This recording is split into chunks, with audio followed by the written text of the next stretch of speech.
Doing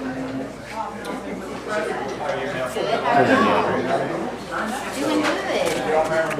If only it was morning, huh? Hey, Mandy, the traffic was, I didn't think I was going to get from my office.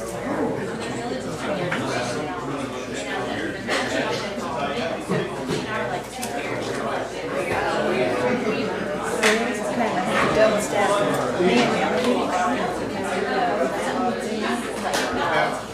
This is two.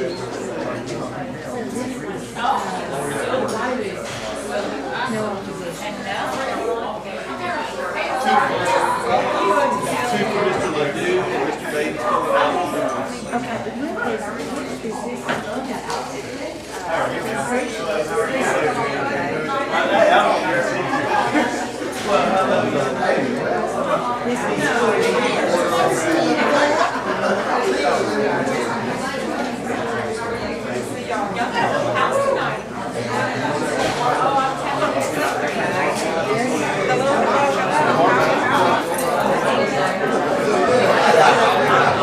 Good evening, good evening. Good evening. It feels like it's, yeah. I'm counting down. Me too. Yeah, the day's been just off. I I guess the time have been on the changes. road for 3 weeks, living wow. out of a suitcase. Oh, no. Work, a little pleasure, but mostly work. It's Yeah. been crazy.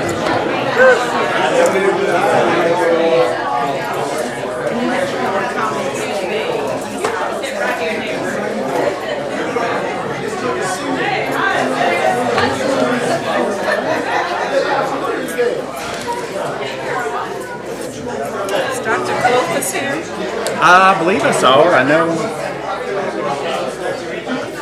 I saw 2 of the ladies. I know her husband's here. I did see her husband. Maybe Yeah. she's in the corner hiding. Could be. Mandy's got the proclamation. Okay. She's signing. I'll get him to you. Okay. You signed this, huh? Yes, ma'am. Yep. Thank you.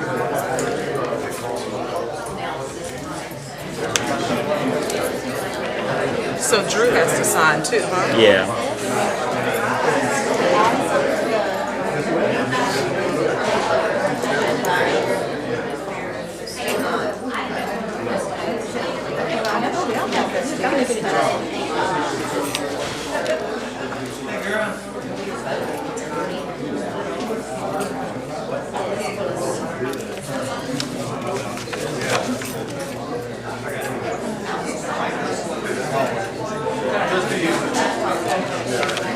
Okay, Miss Drew, sign and then give them back to me. On the road to show cause tonight. Uh-huh. Are you for that? You want to show cause? Okay. Just want to make sure. Yeah. Unless they told you something that they haven't told me. No, in fact, she said he hasn't even, you know, over the years, I just lit, what you call that? Yeah, it's all right. Over the years, he's been kind of a rogue. Right. So, Arlene, I have them. I'm going to read them. Do I have the right agenda? Here you go, Michelle. I'm going to read them. Is that okay? Okay, Clovis, Green, and Carla. I can use what? Oh, I can use what? She did. I thought she said I could use the side something. I could use what? I don't think I have the right agenda open. Okay, close. These glasses.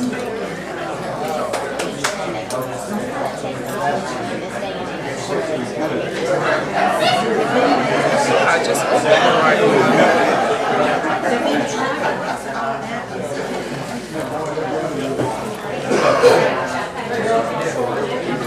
Why is it opening the wrong agenda for me? I keep hitting 3-9, right? Yeah. Okay, watch.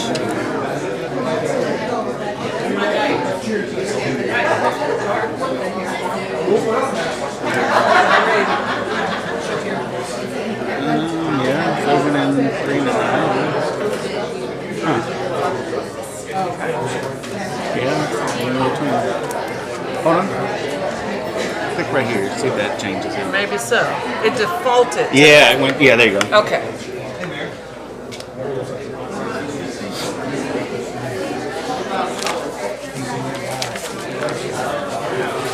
Insert them accurately.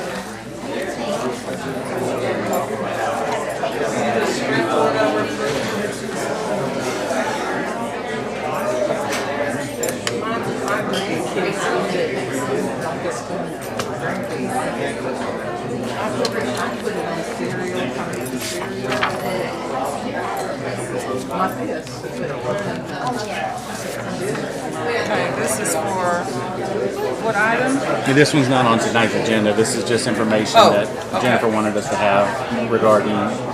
Budget. Yeah. I had an email from a lady about Willow Street. That's not on the agenda yet. Willow Street? I think so.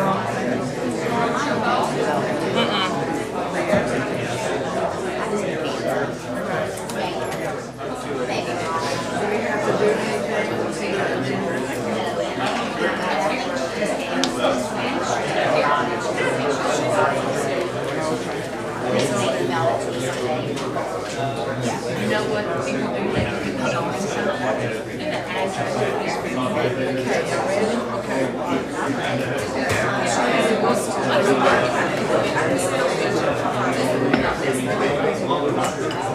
So what are we advertising?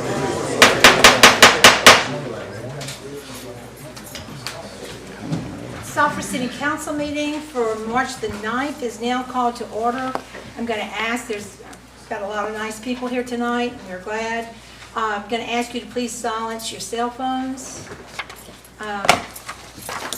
Ms. Hardy, would you please lead us in prayer? Mr. Nizak, would you please lead us in the Pledge of Allegiance? After the call, excuse me, do we need to? Yes, okay. Dear Lord, we thank you for this day. As you said, this is the day you have made. We are to rejoice and be glad in it.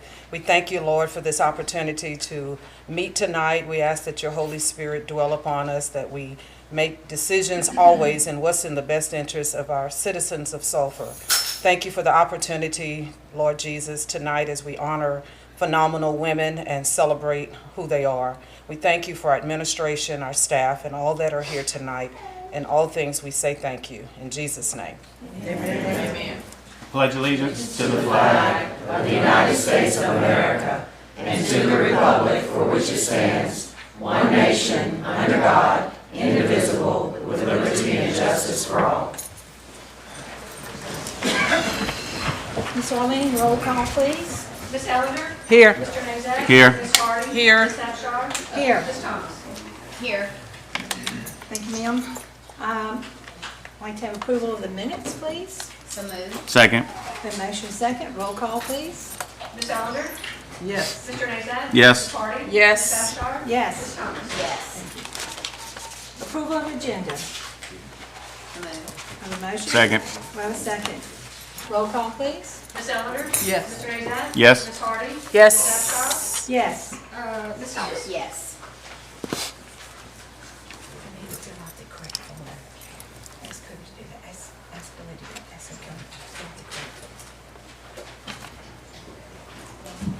We have new forms. If you're wishing to speak, we need you to fill these out so we can stay consistent with the meeting. So there's some we've already asked to fill out again. If you're planning on filling out one, these are the colors you need to be looking for. Red is against, green is in support, white is neutral, okay?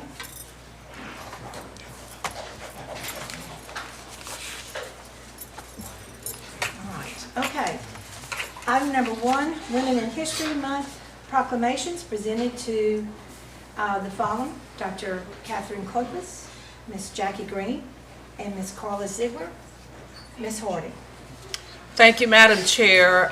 It is truly my honor to make these proclamations tonight, present to these phenomenal women. Just key aspects, if you would allow me to acknowledge why women's history is honored in the month of March. The origin, the movement began as Women's History Week in 1978 in Santa Rosa, California, initiated by the Education Task Force of the Sonoma County Commission on the Status of Women. National recognition was in 1980. President Jimmy Carter issued the first presidential proclamation for National Women's History Week. Congress officially declared March as Women's History Month in 1987. The purpose, the month is dedicated to highlighting women's often overlooked contributions to history, culture, and society. This year's theme for the 2026 year, the National Women's History Alliance announced that the theme is Leading the Change, Women Shaping a Sustainable Future, which honors women who are rebuilding systems to ensure long-term sustainability, equity, and justice. In alphabetical order, it is truly my honor that we, the City Council and the City of Sulphur and our mayor, acknowledge 3 women who are no doubt one in a million, have done phenomenal work. You hear me repeat that. Awesome in what they do and have made a difference in the lives of many. Our first proclamation is to Dr. Catherine Clopas. The proclamation states, whereas Catherine is the daughter of Felix and Emma Latour and was born and raised in Sulphur, Louisiana. She's married to Lieutenant Thomas Clopas. They have 2 daughters, Emily, a junior at Louisiana State University, and Victoria, a freshman at McNeese State University, all graduated from Sulphur High School. And whereas after graduating from Sulphur High School in 1996, Dr. Catherine Clopas then attended Louisiana State University, where she graduated in 2001. Wanting to further her education, she received her master's degree from McNeese State University in 2011 and then received her doctorate from Liberty University in 2018. And whereas Catherine started her career at Sulphur High School in 2008, from 2008 to 2015, she was a science teacher in biology, physical science, and environmental science. Then in 2015, she became the curriculum coordinator until 2019. In 2019, then she became the Sulphur High School assistant principal until 2025. I had the honor of serving on the interview committee when she was appointed as the Sulphur High School principal in 2025. So whereas Catherine states, I am so grateful for the opportunity to lead at Sulphur High School, I am blessed in that I get to be a part of creating an environment where students feel valued, teachers feel support, and families and our community feel connected. Our slogan is Proud Past, Golden Future. We honor Sulphur High School past, the rich history that has been passed down from generation to generation, and make Sulphur High School a unique place, unlike any other school in the parish. We are preparing for a golden future by offering our students as many opportunities as possible, incorporating past tradition and developing new ones. Education helps individuals to shape their futures and strengthen their communities. And whereas Catherine continues to say, my faith in God and the knowledge that He authors my steps and guides my decisions is what sustains me. I firmly believe that He has placed me at Sulphur High School for such a time as this. So now, therefore, be it resolved and proclaimed that we, the City of Sulphur City Council, and Mayor Mike Danahay do hereby proclaim Tuesday, March 10th, as Dr. Catherine Clopas Day in the City of Sulphur.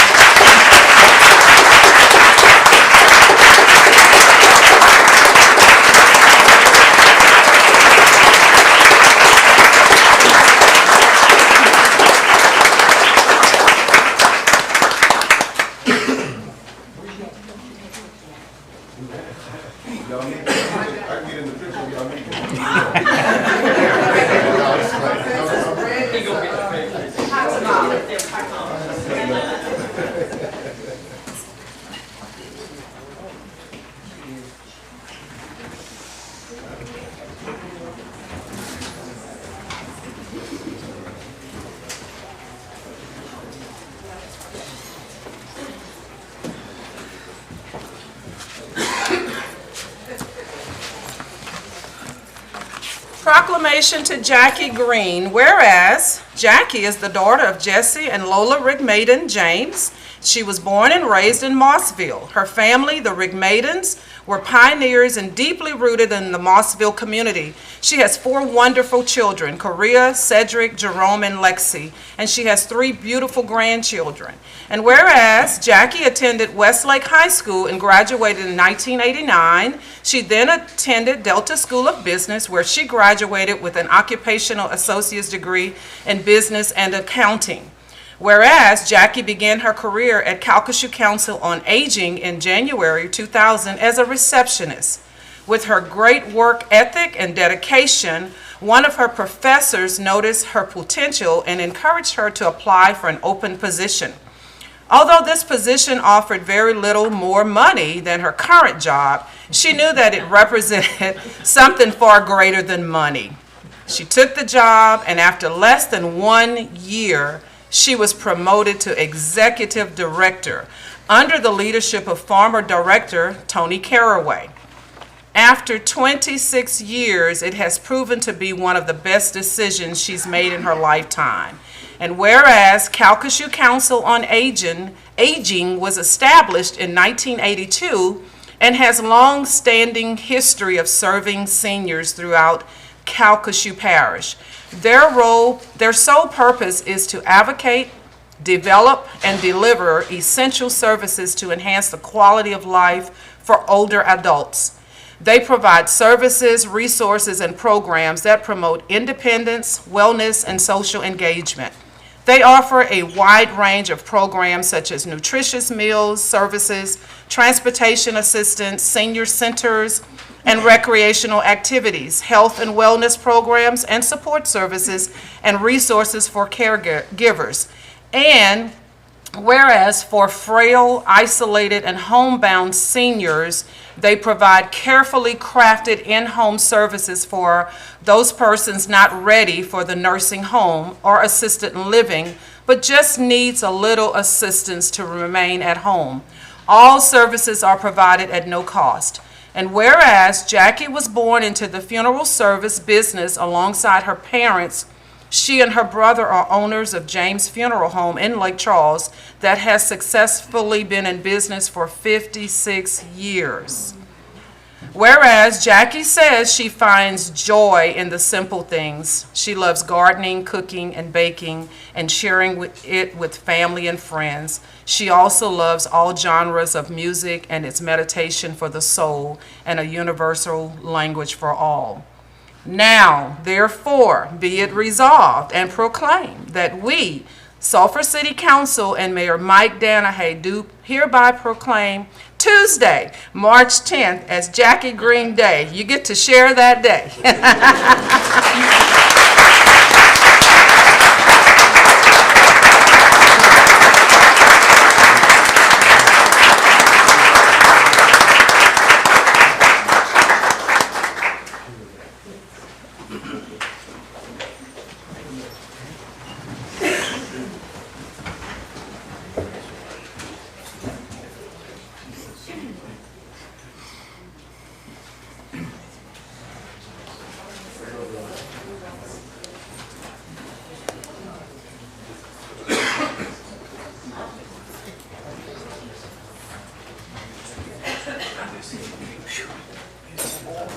And may I at this time acknowledge all of the Sulphur community, Sulphur High School, who came out and to support Dr. Clofis. Would you stand?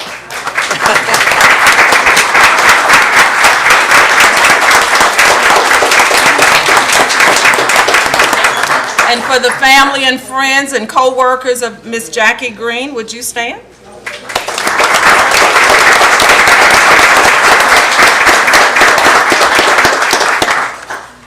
And now, my honor, proclamation to Carla Sigler.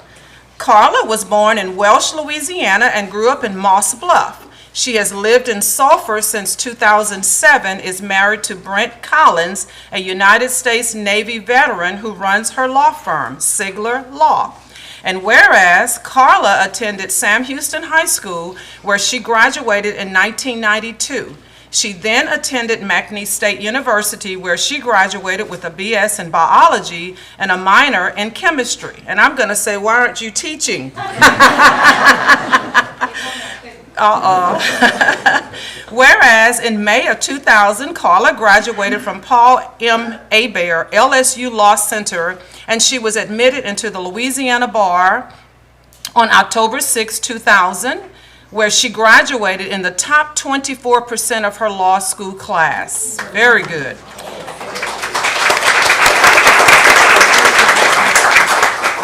Whereas Carla's first job out of law school was a judicial law clerk for the 4th Judicial District Court in Washita and Morehouse parishes, where she worked for the Honorable Marcus Clark, now a Louisiana Supreme Court Justice, and for the Honorable Carl Van Sharp of 4th Judicial District. And whereas Carla is a member of the Southwest Louisiana Bar Association and the Texas State Bar, where she was admitted in 2006. She is also a member of several federal bars, including the United States Supreme Court, the United States Court of Appeals for the 5th Circuit, the United States District Court, Middle District of Louisiana, and the United States District Court, Western District of Louisiana. And whereas Carla served as an assistant district attorney in Calcasieu Parish and worked as the appellate section chief from November 2001 to 2018, where she was counsel of record for the state of Louisiana in over 100 published decisions. In that role, she argued and briefed numerous cases at the appellate courts, including the Louisiana Supreme Court, the Louisiana 3rd Circuit Court of Appeal, and the United States Court of Appeals for the 5th Circuit. On January 14, 2013, Carla successfully argued the murder case of Boyer versus Louisiana before the United States Supreme Court. And whereas, as a Calcasieu Parish Assistant District Attorney, Carla trained law enforcement officials and other attorneys and spoke at the Louisiana District Attorneys Association Summer Conference several times. She received the Outstanding Assistant District Attorney for 2001-2002 award in 2002 from the VFW Post 2130 and Ladies Auxiliary, and the Best of the Best in Law Enforcement awarded in 2003 from the Lake Charles Optimist Club. As an assistant district attorney, Carla was also the initial draftsman for numerous Louisiana legislative acts, which are now law in this state. And whereas Carla also served as a special prosecutor in Rapides Parish from 2017 to 2018, and in Jefferson Davis Parish in 2018. And whereas Carla is a litigator who practices family law, corporate law, government law, and estate planning and successions. She loves being able to help her clients through the most difficult time periods in their lives. And whereas Carla believes that female attorneys excel in ensuring that their clients receive the best representation possible. Whereas Carla attended Immaculate Conception Church in Sulphur growing up, the same church that she and her husband are members of today, where she teaches 6th grade prep classes. And now it is my honor that be it resolved and proclaimed that we, the Sulphur City Council and Mayor Mike Danahay, do hereby proclaim Tuesday, March 10th as Carla Sigler Day.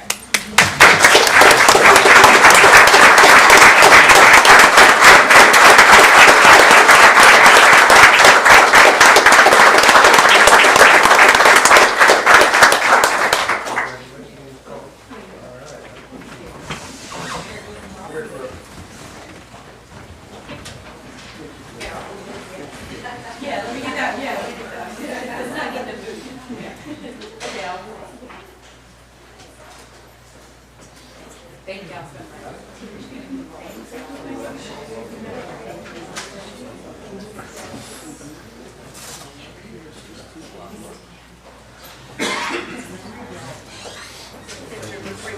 Thank you very much. I'd ask now that family and friends for Miss Carla Sigler, please stand. And thank you for attending.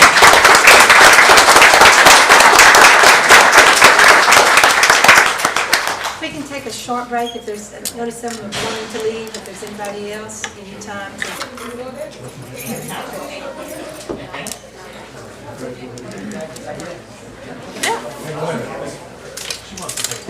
Oh, sure.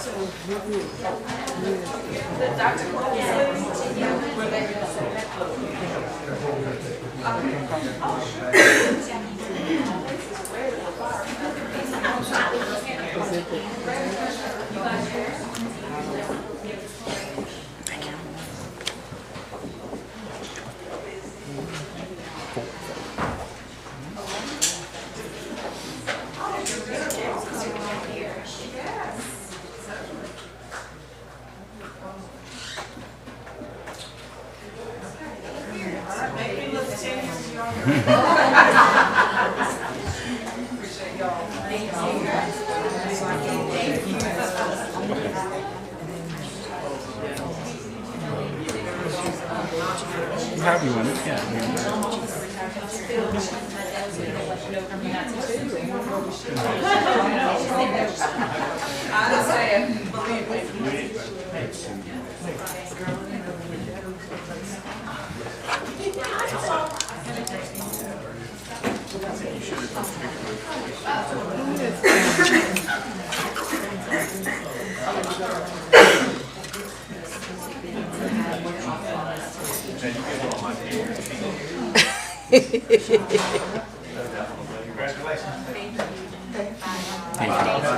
Have a good evening.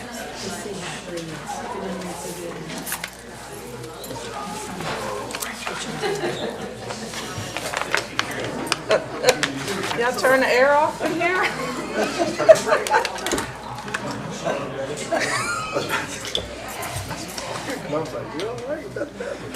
One of those eyeglasses.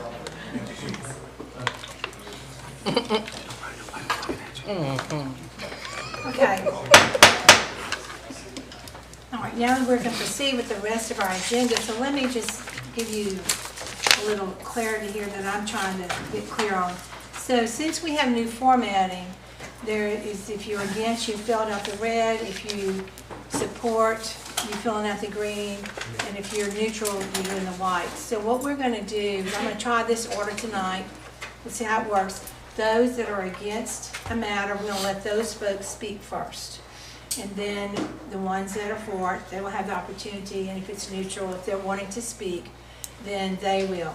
These, as you notice when you completed them, there are boxes checked if you just want to speak or if you choose not to speak, so just bear with me because we too are learning how to handle these, okay?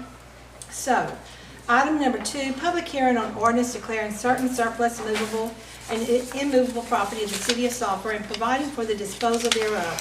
House and property located at 802 South Ruth Street. Ordinance 1226. So moved. We have a motion? Second. We have a motion and a second. And the city is declaring surplus, movable, and immovable property located at 802 South Ruth Street not needed for public purpose. We have Miss Amy Felice that I just will let you know that she is in support of this, and she's asked not to speak. Thank you, Miss Felice. All right. Christy Damo, am I pronouncing that correctly? Yes, ma'am. And if you please give your name and address, please. Yes. First of all, I want to say that my comment is not to do with the ordinance, but good evening, council members. My name is Christy Diamo, and I'm speaking as a Concerned Louisiana resident, activist, and Hip Hop Caucus campaigns manager. Last week, Hip Hop Caucus connected with a Sulphur resident who reported black smoke rising from the Westlake Chemical Okay, and ma'am, this sounds like it would be best reserved for public comments. We want to stay on topic with each agenda item, if you don't Absolutely. mind. So can I just? Absolutely, you can. Yeah, public thank you. comments? Okay, thank you so much. All right. We have a motion and a second. Roll call vote, please.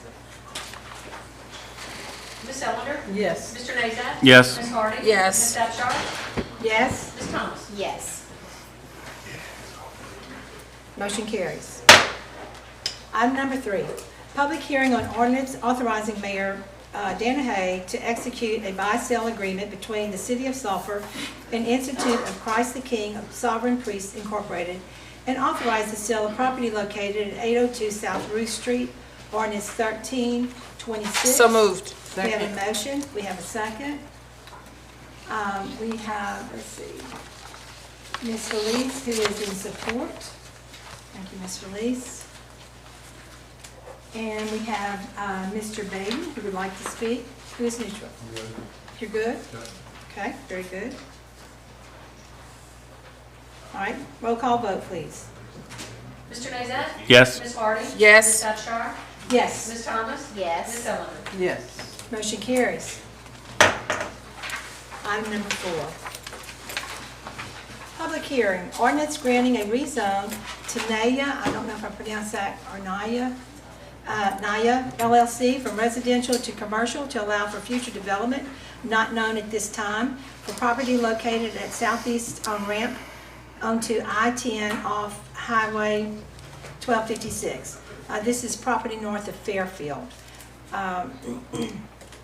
So moved. We have a motion, we have a second. Second. We have a second. Ms. Orlean, we had Mr. Bellinger who requested for us to call. Would you like to set that call up?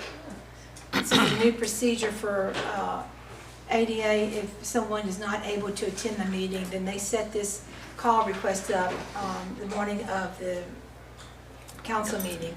So this is what we're doing now.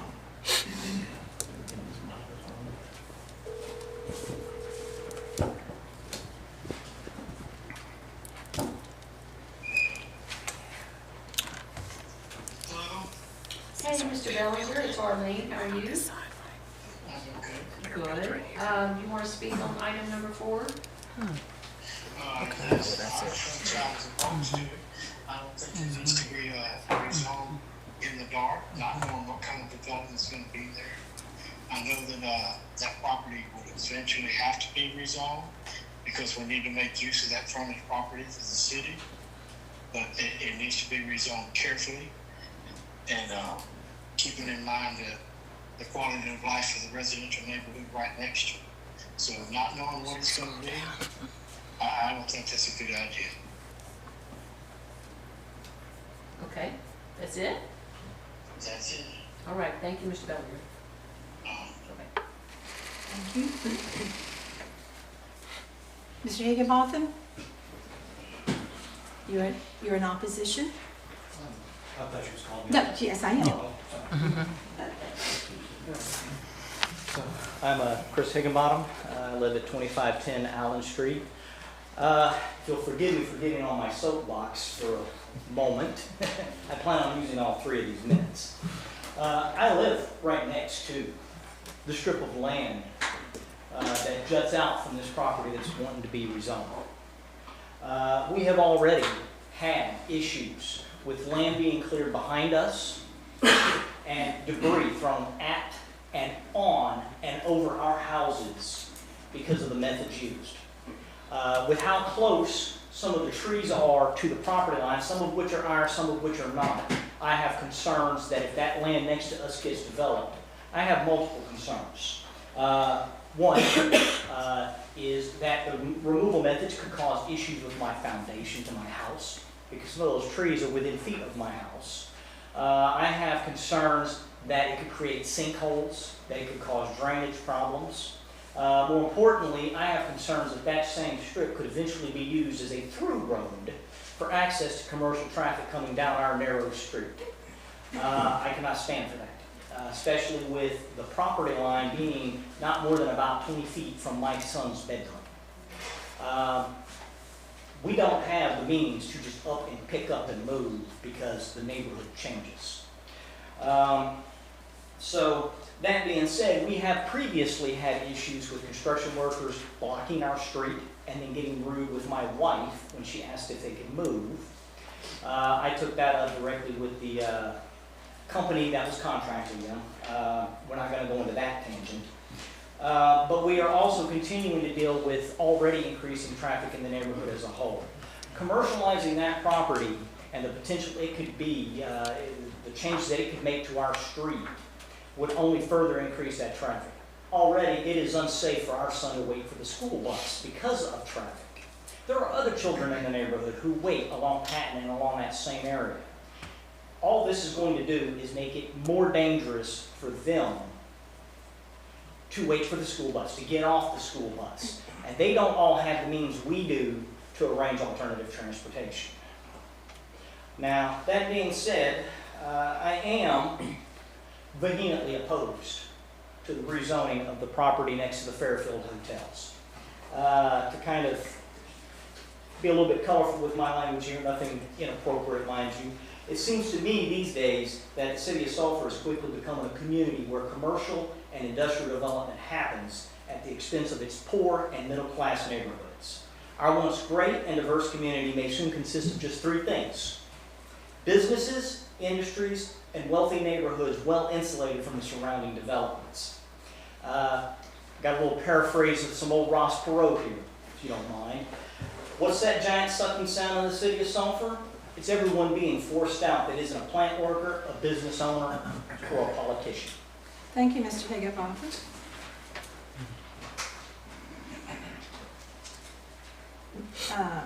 Mark and Rhonda, if you want.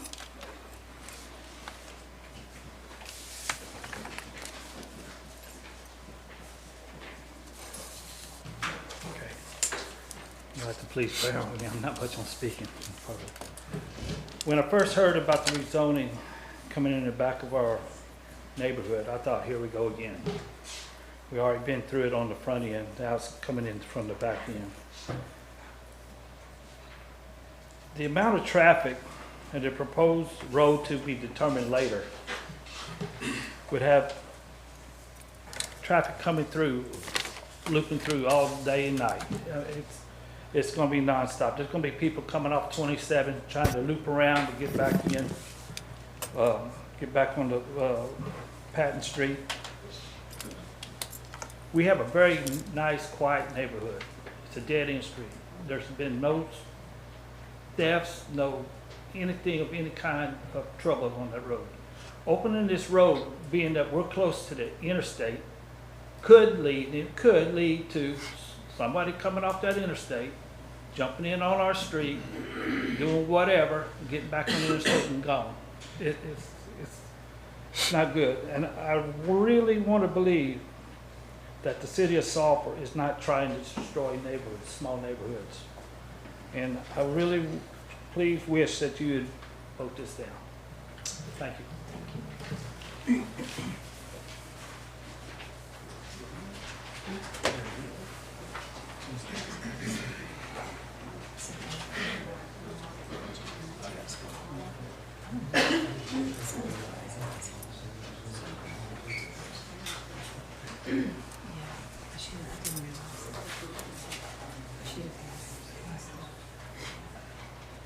Mr. Ledoux?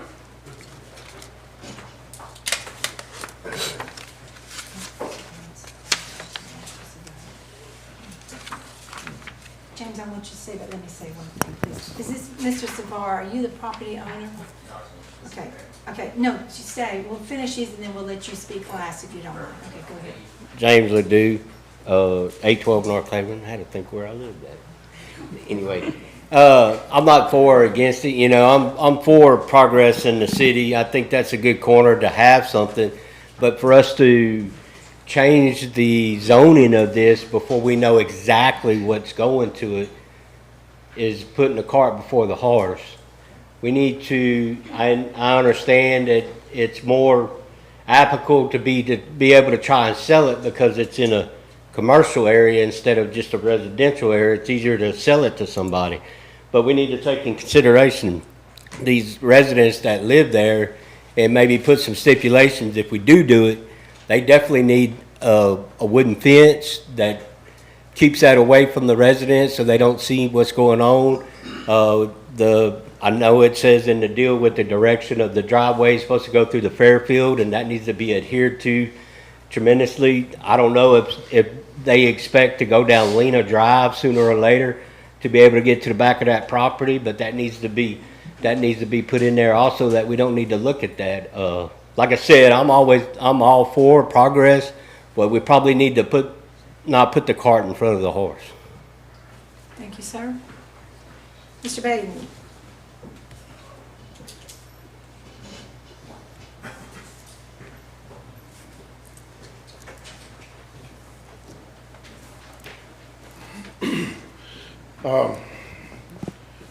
So I'm 100% for development and bringing big business and businesses into our community to help us out in the growth. But I'm kind of in support with the rest of these guys with putting it up for rezoning without knowing stipulations, what exactly it's going to be used for. And I don't think a 6-foot buffer fence is ample privacy and a buffer between certain commercial properties and residences. Because I don't think that it adheres to the noise and buffs and gives these people proper protection. And I think that needs to go before the zoning board or the land use to find out exactly what stipulations that they need to be put on before they actually have it rezoned. This did go to the zoning board for here. Mr. Savella?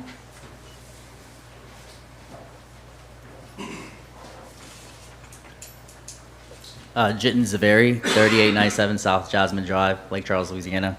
So I've been having this property for a while, probably about 8 years. I used to own the Fairfield right south of it for about, I sold it about 4 years ago. We are in the hotel development business, that's what we do. We have hotels around this area, it's Lake Charles, all across the south. Our intentions are to put a hotel. We deal with brands, Marriott, Hilton, these guys. They're not gonna let me go off Allen Street anyway. So, you know, that street, I don't even want that access. I already have the easement from the front. So we're trying to go from there. As far as the whole property, my design, the one we had, I think I submitted to Miss Arlene. I'm pretty sure the parking of the edge of it is probably about 40 to 50 feet away from even the back edge of that property. So I don't know if you guys have any other questions for me or. So, I'm sorry, these things are in front of me. I was under the impression you did not know what you wanted to do with this property. No, ma'am. So you're right now telling us it's a hotel. Yes, ma'am. And if they want us to, you know, block off the back entrance or however they want, if they want to put a buffer, 15, 20 feet of tree, I don't know, whatever they want to do, I don't want to mess up the neighborhood as well. I mean, I want to make sure that everybody's okay and everybody's happy and it works for everybody. So whatever, if there's a way to make it work, I'm all for it. I have a question for you. Did you Yes, go around by chance and talk to the neighbors that are there? Because that is a street, when you look down the street, it looks very narrow. Right. And it's all residential and it dead ends. Right. So their concerns are valid. Absolutely, absolutely. And, you know, if that I know of, and from what I've asked questions of, you didn't provide any plans as to how you wanted to develop it. Right. You didn't give them anything on ingress and egress, and it becomes a safety issue for all of them there. Right. If there is a vast amount of traffic coming through there, and they have a safety concern, be it fire, be it ambulance, be it police protection, what is going to be the plan that they can all feel safe in? And it's not there. Right, And it's nothing against business, okay? Right. But we have to also be conscious of where they are and what this street could become. And it will lose its residential status very, very quickly without, you haven't given anything. And in all due respect, that's just not in keeping with a business person. So I agree with you. We're very in the preliminary stage of this. This just came back up. I was just getting the ball rolling for this piece of property, and I agree with you. I don't want to mess up the neighborhood. I don't even want that access. I mean, if I could chop it off, I'll chop it off right here. I mean, we don't want to go. You know, when you deal with Hilton, Marriott, these guys, they're not going to let you go through, turn around, let you go through the neighborhood on Allen Street and make a left and come in. So you obviously already know that area. I am not trying to disturb the neighborhood at all behind me. Once again, so if there's something they want, I mean, a 10, 15, 20 feet buffer from the property line of on the west side of it, yeah, sure, let's do it. I don't want to disturb anyone. You know, it's a prime piece of property. It's right off of I-10. And I have easement through the Fairfield. When I sold it, I got it written all in, and that's where I was with it, so. Madam Chair, if I may, this is the first time that I've heard what you plan on doing with the property. And that's the biggest issue I have. Okay. Coming forward with no designs, no, like you said, it sounds great. It's sounds like you want to do the right thing, and we don't want to condemn you for that.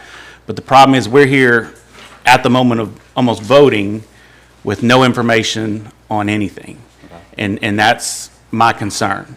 Right. Nobody showed up for the land use and hearing to give them any kind of information, so it failed through land use. Right. So we're at a situation now where we're looking at, There's nothing. nothing, and to rezone this property with nothing is just not something that I can go forward with. Okay. The print on the agenda item is alarming to me as well, because it says allow for future development not known at this time.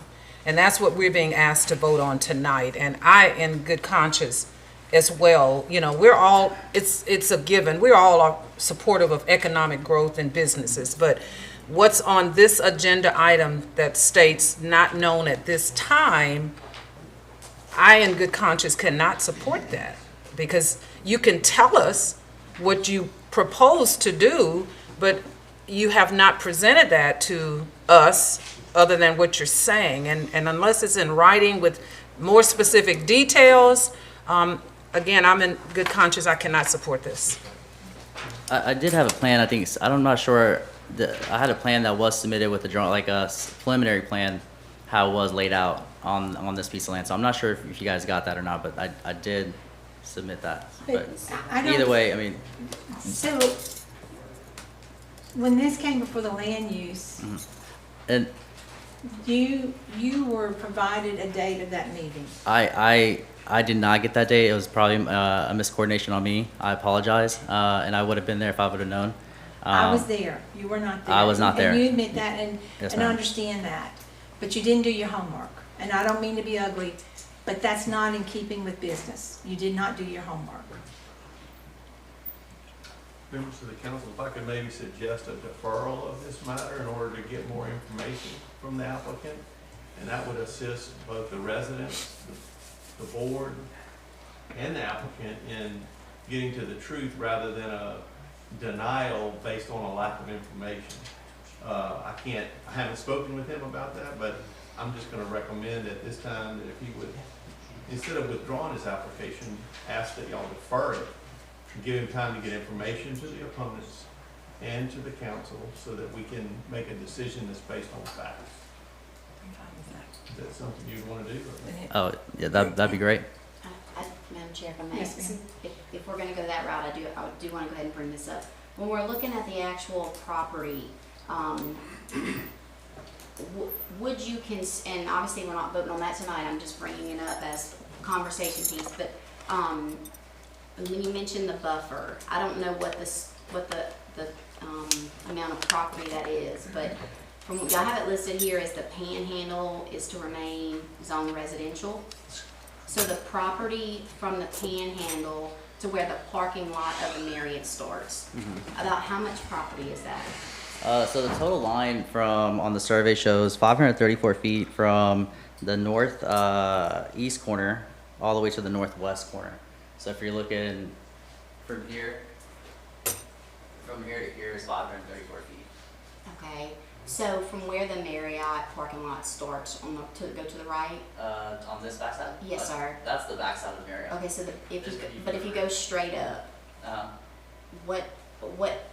This buffer right here? Yes. How much? You're probably talking. I mean, it looks like it's half, so it's probably like 250-ish feet. I mean, it's a pretty big parcel. It's about 2 acres. It's not a small piece of property. But my whole thing was to go from here to here. That was it. And to tell you the truth, when I owned the Fairfield, I had the town place, Suites by Marriott, and I had it designed to where it was all linked in, and I just never did it. And here we are again looking And at so it. what would the footprint be on, like, where would, ideally, like if you could get it approved how you want, where would you start the parking lot? So I mean, I can tell you kind of like what I'm thinking, but I can't tell you exactly. That would be something an architect would really have to draw out. It depends on room size. I'm sure there's like one-to-one parking, all these different criteria that have to meet within the city as well. So I think, you know, I would say it's probably gonna go up to here, which I'm thinking like 30 feet. You know, the only way, and I'm gonna just be honest with you guys, the only way I would need this access, if I ever did, is the fire marshal make me put something there or something like that. But I really don't need it. Usually, a 4-story building, you don't need a 360 access or anything. If they're pretty lenient on it, if you go over 4 stories, you know, you have to have it all 360 and there's more rules. So. Austin, if you go to the slide with the yellow arrow. Yeah. That one, that's the drawing. I mean, that's what the numbers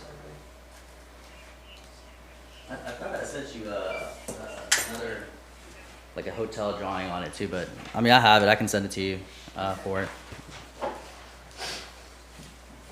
Yeah, in your email, you had said that may be a hotel. Yes, ma'am. But on your application, it didn't state that. It's all hotels. That's all we do. So just wanted to make sure. Council, I'll entertain a motion in a second based upon, That question. Do I still have some time? you need to go to the,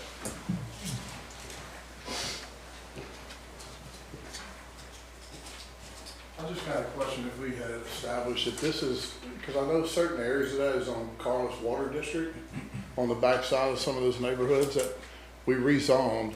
We brought it into the city, but it's still in Carlos Water District. Is this part of that that's still in that water district, or is it Sulphur Water District?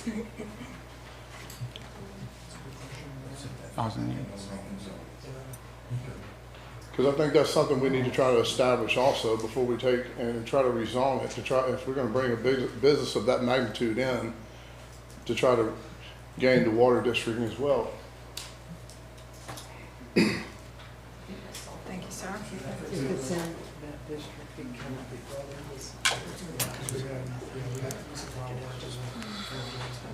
You have a few minute motion, you said? Or do you Yes. want me to have a The, motion? Yes. do we respond to that? Council, I entertain a motion in a second based upon legal counsel's recommendation. Okay, so, Yes, and I think we should ask the applicant how long it'll be before you can get that information. How That long was will gonna it be my before you question. can get that information together? If you give me about like a week, I could probably get it for you. Just to properly have Or for the everything, next- make sure. Yeah, that'd be great. Maybe would it be okay to defer it 2 meetings to give you time to? Yeah, let me do 2 meetings. That way I can get my architect guy to actually 2 properly weeks, 2 lay it out. months. 2 2 meetings. months. But that way he'll have time to get with the opponents and the information to the city before, So then when we May. come back in here, we'll be involved. does it have to go back to land use? No, ma'am, it's the Okay. same, Okay.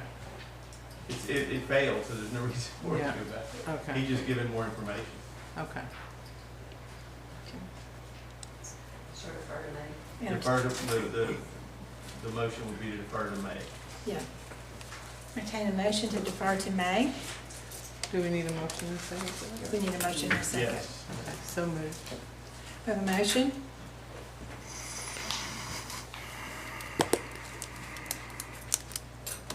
We have a motion. We need a second. Second. We have a second. Roll call vote. Mr. Nazat? Yes. Ms. Hardy? Yes. Ms. Abchar? Yes. Ms. Thomas? Yes. Ms. Ellender? Yes. Motion carries. So this will come back before the council in May. Will do. Thank you. Item number 5, resolution accepting petition for annexation from Michael Paul Willis, Willis Ford South Properties LLC, for property located at 2010 Patton Street. Is there anyone here to speak on this item? So moved. Motion. Second. Okay, second, roll call please. Ms. Hardy? Yes. Ms. Abchar? Ms. Yes. Thomas? Ms. Yes. Ellender? Yes. Mr. Nazat? you have anybody to speak on this? Oh, y'all, I'm sorry. I jumped the gun on you. We have 2 that wants to speak. I moved them around and I didn't call on you. Mr. DePatta? Sounds good. Thank you, I'm sorry. Mr. Baden?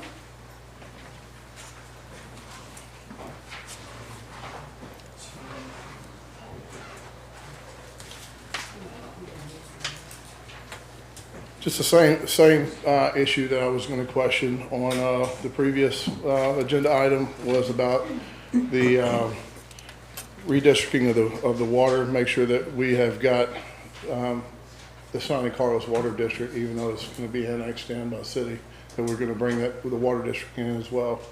I know there's certain portions of that area that got annexed into the city, and due to some type of funding for the water improvement, that they passed a bill, whatever, it said they could not annex the water portion of it in until the money was paid back. So to bring it into the city, I don't know, maybe if y'all have some more information on that? Madam Chair, if you may. Yes, There sir. is a statute that is in fact, it's been in effect for many decades actually, that the Carlos Water District, as it's established in its boundaries, that we cannot, in the city of Sulphur, take over the water system at all. So, and those boundaries are defined. And we have looked into that. Yes. Okay, that's what I'm asking, thanks. It's the only one in the state of Louisiana like that. 1982, to Only be one in the state exact. of Louisiana. Roll call vote? Ms. Hardy? Yes. Ms. Abchar? Ms. Yes. Thomas? Ms. Yes. Ellender? Yes. Mr. Nazat? Yes. Motion carries. Item number 6, public hearing on ordinance enlarging the boundaries of the city of Sulphur for the annexation from Michael Paul Willis, Willis Ford South Properties LLC, for property located at 2010 Patton Street. Ordinance 1626. So moved. Second. We have a motion and a second. I do have two that would like to speak. Mr. DePato, in favor of? I'll pass. Thank you. Passes. Mr. Baden? Thank you, sir. Roll call vote, please. Ms. Hardy? Yes. Ms. Abchar? Yes. Ms. Thomas? Yes. Ms. Ellender? Yes. Mr. Nazat? Yes. Motion carries. Item number 7, public hearing on ordinance granting a special exception to Johnny Thomas, 1020 Sunset Street, to allow for home to be rebuilt due to Hurricane Laura on a non-conforming lot size. Ordinance 17-26. Mr. Nezat. So moved. Second. A motion is second. Mr. Thomas was here. There he is, okay. Would you like to say anything? You don't have to, but if you would like to, you can. Any opposition or for neutral or No, anything? I don't have anything on it. Y'all have any questions for me? I'm sorry. Johnny Thomas, 592 South Car. Y'all have any questions for me? No. You already You answered did mine. start your rebuild on that, or no? No, ma'am. I haven't got any permits because I have to get this. Wait on this. Yeah. Okay. So we actually built it in 2019, so it stood nice and pretty for about Yeah. 14 months before Laura got it. So, and luckily the tenant about 3 o'clock the day before the hurricane hit Texas and said, "Hey, I'm actually going to go north to my parents' house." Luckily, it's And right. it landed right in the bed where he would have been sleeping. So anyway, Wow. so we're going to keep the slab because it's new. Already got that through inspection, so we just want to rebuild it. So Well, it looks like a very nice little community that you've built there. well, we like to improve what we can. So Roll call vote, please. Mr. Nazat? Yes. Ms. Hardy? Yes. Ms. Abchar? Yes. Ms. Thomas? Yes. Ms. Ellender? Yes. Thank you, sir. thank y'all. Number 8, rule to show cause for the condition of the following addresses. A, to condemn building or structure located at 916 South Urban Street in accordance with Article 9, Section 5-286 through 5-296 of the Code of Ordinances. Mr. Nezat? So moved. Second. We have a motion and a second.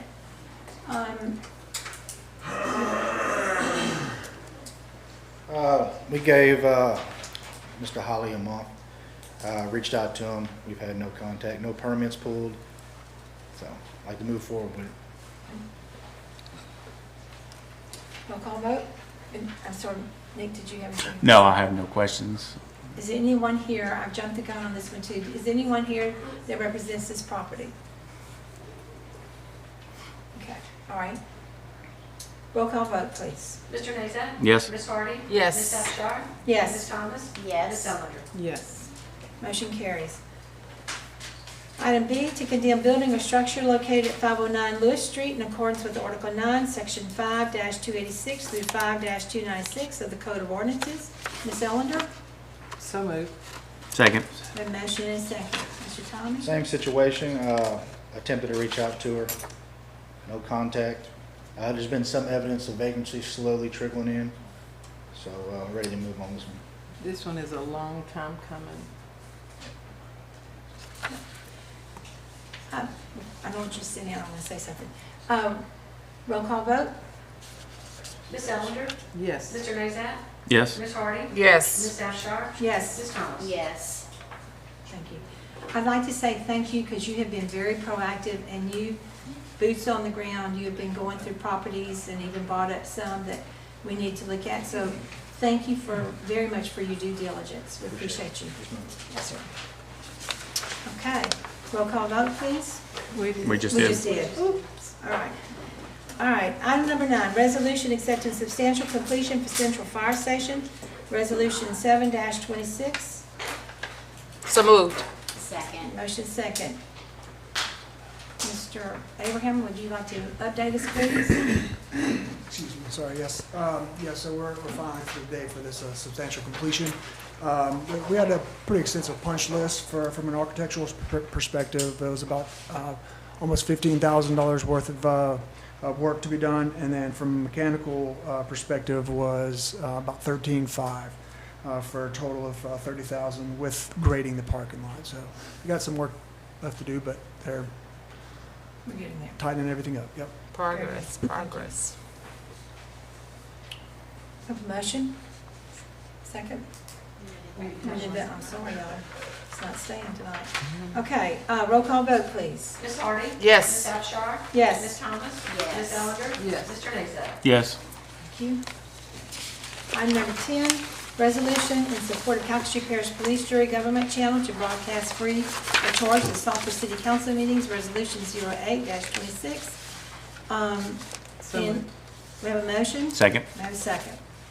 And this is great opportunity, so what people are seeing live will be able to be viewed. Yeah, Mr.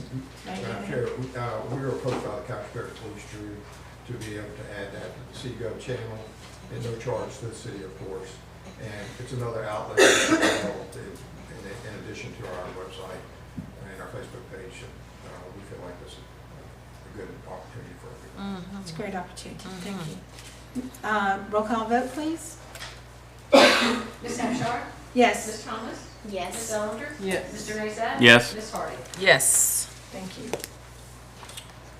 All right. Item number 11. Let me get these up. Public comment. Let's see.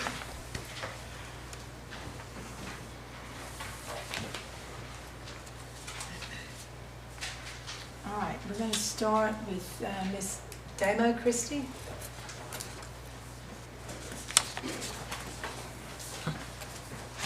Also, you will get to speak whatever you would like to share. This is not a time that the council will interact with you, so. Thank you. Good evening, council members. My name is Christy Diamo, and I'm speaking as a concerned Louisiana resident, activist, and Hip Hop Caucus campaigns manager.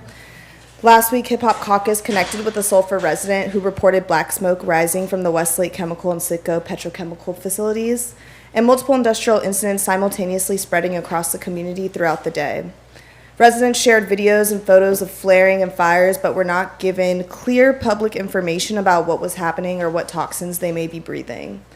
No one in Sulphur should have to rely on social media or rumors to figure out whether their air is safe to breathe. This is unacceptable and not an isolated concern.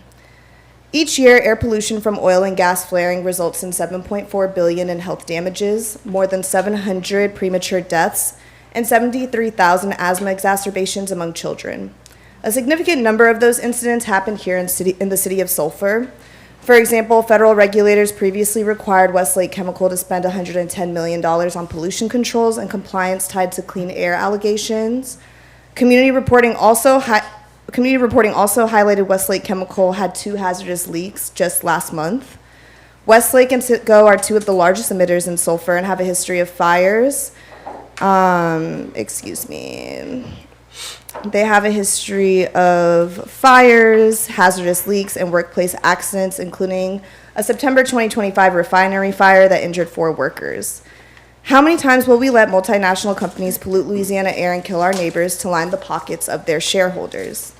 You have a responsibility as a council member to act in the interest of the community you serve. That's why I'm calling upon you, Sulphur City Council, to consider the following needs and proposed actions. First, we need timely communication, and I want to put forth 2 necessary measures. To pass an ordinance requiring plain language public alerts within a fixed time, like 15 to 30 minutes, from the start of visible flaring. This language should clearly explain what happened, what chemicals might be involved, which neighborhoods may be affected, and what basic protective actions residents should consider. 2, direct city staff to create and maintain an environmental alerts page on the city's website and social media channels where similar events can be posted on real time and archived in an easy-to-find format. Second, we need transparent and accurate reporting. I am calling on the City Council to adopt an ordinance that requires all industrial facilities in the city limits to provide standardized incident reports to the city within 24 hours of flaring or upset. Third, end city sponsorship and or partnerships with fossil fuel companies, beginning with Recycling Day sponsored by Citgo this Saturday on March 14th.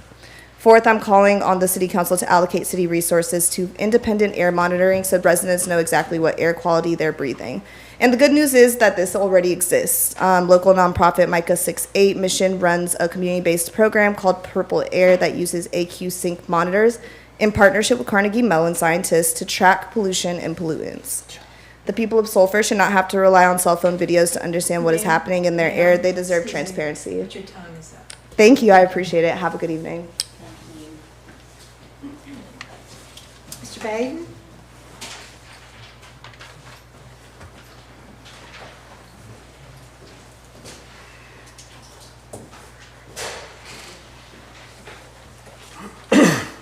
I just want to address the consistent and recent events with the damaging of our public utilities. I want to first say thank you to all of our first responders, the fire and the police people, and our public workers that's always responding to all the havoc that's going on. I think what took place last week with the hitting of the gas line from this company failing to follow protocol is imposing serious safety issues upon not only the public but to our public workers and to our emergency personnel that has to respond to it. About 5 or 6 months ago, I've asked you guys, I've come here and I've repetitively asked y'all to put a stop work order on this company until we could go back and hold them accountable for the damages that they've already caused previously, to bring up to par for the damage throughout our community, and get them make appropriate repairs before they're able to keep going on with this cowboy construction act that they're doing and further damaging our infrastructure that's going to be left for the taxpayers and the city to hold the buck on. And so I don't really understand as to why we can't do that as a safety measure to protect the interests of the city and to the public. And so I'm going to ask again that we consider taking and stopping these guys and allowing them to continue to keep moving forward until they fall back and fix some of the stuff that's already been damaged. I'm not saying run them completely out of town, but they need to be held accountable for the things that they've already damaged and make the repairs in a suitable manner that would be safe and sufficient for the people that's actually in our community. Because we're the ones, once they get finished with this and they get out of our community, we're gonna have hidden damage that they haven't reported. They've been already caught doing plumbing work on private property without plumbing license, without proper insurance or bonds. They're doing things because there's not enough oversight for quality control, for supervision. They've been stealing public utilities that we have not held them accountable for. I mean, this type of stuff, I mean, we've got to take and put our foot down and put a stop to it. And I'm asking that y'all do something tonight to address that and put a stop to it. Sir? Mr. Stutes?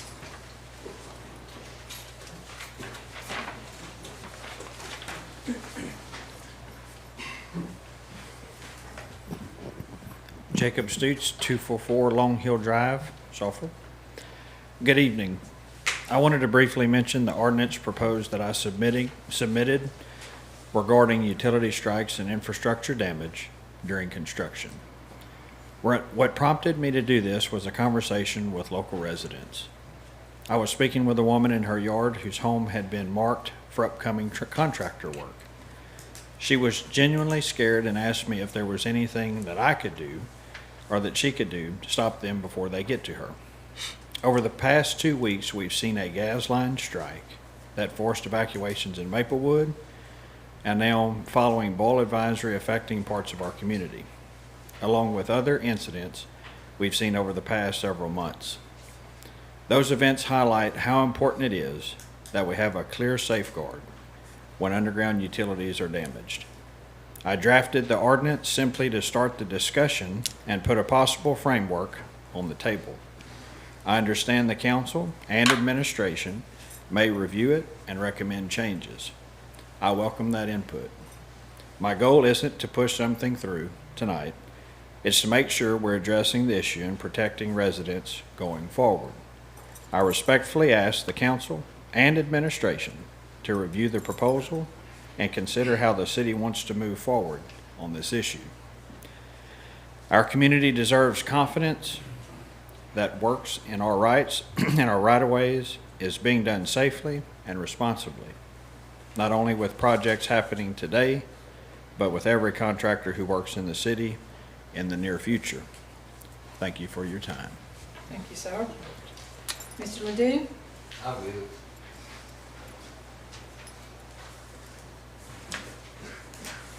Mr. Mr. Dakota? He said he's good to go. Sir? Okay, thank you. This ends public comments. Administration, you have any comments tonight? Real quick, I just want a little quick clarification. The strikes that have taken place with the contractors, they're installing the high-speed internet system here. All that is paid for by the contractor. Everything is billed back to them. That incident that was referred to that took place, fire and police both responded to it. Did a great job, by the way, and every bit of that has been calculated and sent back to them. Even the water loss and anything that on a water line that's been hit, the water loss is also calculated in that is paid for by the contractors that are responsible for it. I do want to commend our fire and police department for the action that they took very quickly. I actually literally had a resident come in the next day that he said that the gas line break was actually in his front of his house. He sat in my office and told us how wonderful a job that this fire and police department did.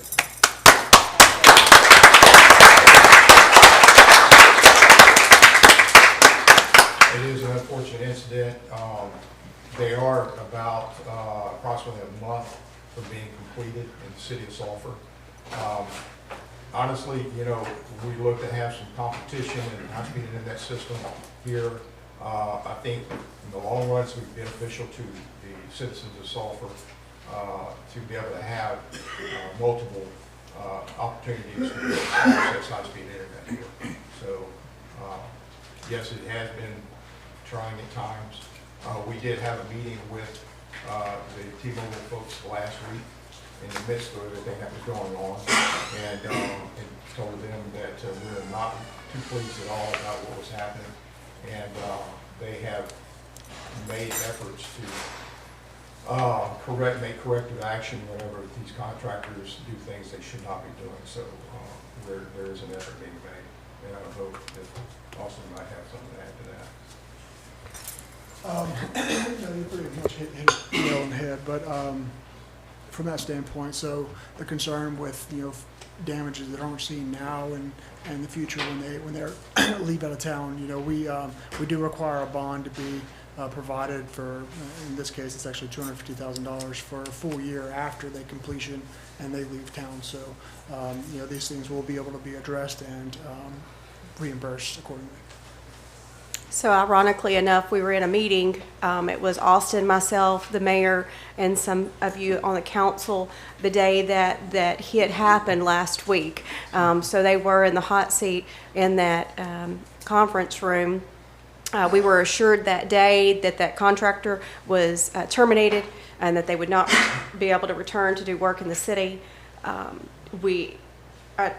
have been billing them for loss of water. I have been billing them for use of our equipment, for our labor. I'm going to bill them for the fire trucks, the police units, the personnel, the septic haulers.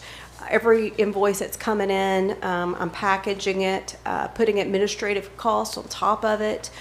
They have been paying well. The invoices have been, it has been a substantial amount. When we first started billing them, they wanted a slow pay. We put stops to their permits until they paid on time. So they have been paying timely. So I can speak to that. As far as all of the hits, they are paying for them. That's regardless if it's the city's fault or if it is the fault of the contractor. If it is the fault of the contractor, their work is to stop, and those contractors are evaluated, and most of them have been terminated. So it's been a lot of different contractors, which has made it difficult for billing on the water sold that Mr. Baden had brought up. That has been difficult with all the different contractors, because those are the guys that pay for the water that they come and get from our utility. But as far as all the damages, all of that is billed to Vexus. What's it called? Not T-Mobile, it's called T-Fiber. T-Fiber. And that is the company who's paying for everything. If they bill back to the contractors, that's on them, but they're the ones who we're billing and that we're paying for. In addition, in this meeting, we talked about how much time is left, and it's been approximated possibly by the end of March it'll be completed.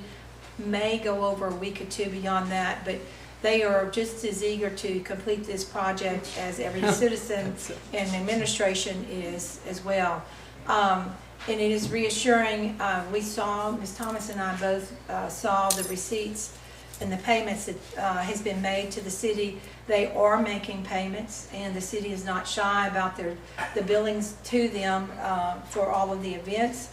And we have been assured that once it's completed, and if there's any other issues that arise, that those will as well be paid. Madam Chair, We're doing administration right now. I'll let you speak just a minute. one more thing. I did mention our employees, but I have to, my hat's off to our Public Works Department, who's responded to each one of these things, and they have done a magnificent job getting in there, getting out in there and out there quick. I think that incident we were talking about, it was about a 2-hour ordeal. Is that correct? Yeah, they turned it around that quick. Public Works. Mr. Baden?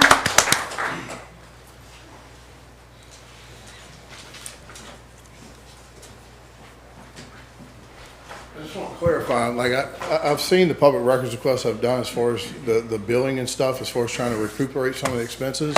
But the other public records requests that I've submitted and asked for to clarify the amount of gallons of usage by these subcontractors that's being able to pull utilities off of our hydrants that was not being metered and was not, had cross-contamination protection on those that they eventually, DHH required y'all to put. For a complete year, there was absolutely no record of any water usage for gallons of water to be charged out to these companies. So imagine how many gallons of each, there's probably thousands of gallons, hundreds of thousands of gallons of water used daily. So let's try to figure out how much that actually calculated up to that we lost over a year period from December of 2024 to December of 2025. No, sir, you requested Vexus. So Vexus is, they don't put Vexus on their paperwork. So when the contractors come in and get water sold, I don't know that they're a contractor for Vexus. Well, you don't think that's a problem? That's a problem. I just bill whoever the contractor is that comes and purchases water. So I don't how know do who we they're working clarify for. who is using our public water? No, I know, I can tell you all the contractors who are using our water, but I can't tell you who they're working for, So because I don't my know. question is, who do we have monitoring the use of water that's being stolen from the taxpayers of this community that we have to cover the cost of? And if we don't have a system in place, there needs to be one. We bill for it. You just said that you have no way of keeping control of it. And that's what I'm trying, that's the. She did not you- say that. Because they're subcontractors Mr. of Baden, you Vexus. are welcome to make whatever statement, but we're not going to give it a match you. Well, I mean, I'm not in a match, I'm just repeating what she said. Time. Thank you, sir. Anyone else from administration want to address any issues? Council? Thank you for attending. Meeting adjourned.